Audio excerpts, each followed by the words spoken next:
let's get down to the nitty-gritty and the tools that we need to prepare for this future. We need hope. Hope. Hope that we can meet this future at what it needs from us. Hope that we can sort of get AI to move in the direction we need it to. And hope in times of certainty is already a task. Hope in times of uncertainty is almost an impossibility, because hope requires us to have an absolute outcome to get to. So we have to redesign hope. Our old idea of hope doesn't work in this type of world. It's fragile in itself. What we need is agile hope. And in order for us to have hope, we need to think about courage in very specific ways. And there's 5 ways that we all need to think about courage in very, very practical behavioral changing ways. The first one is intellectual courage. And intellectual courage is having the bravery to think new thoughts.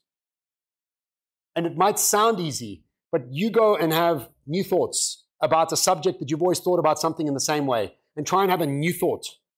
It is exceptionally hard. When you're in a fight with your spouse or friend, or discussion with,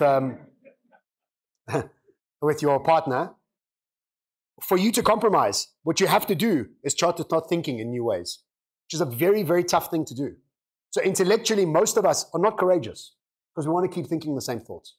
2, emotional courage is all about fully experiencing all our emotions.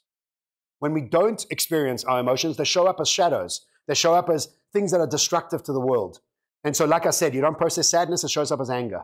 And so we're not actually, as a society, very courageous with our emotions. We haven't been taught how to become more courageous. Spiritual courage is discovering your purpose, discovering why you're here on earth. And many people find it very hard to find their purpose, but really it's not about finding your purpose, it's about following your curiosity. Curiosity leads you to your purpose. And so we've got this whole sort of drama around finding purpose, but we've never really been taught or prized to find our purpose. If you were finding purpose at school, what were you called? Naughty. Not time for your purpose here, but move along, move along. Here's a jack, that's what I used to get.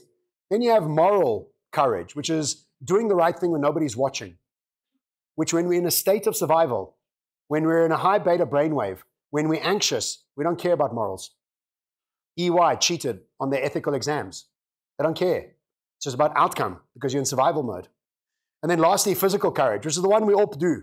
Cold water plunging, running fast, training hard, fasting, but all the other ones, don't have time for those. So we have to realize that hope requires new courage. And this courage is actually brought about by the way we think, the way we act, and the way we feel.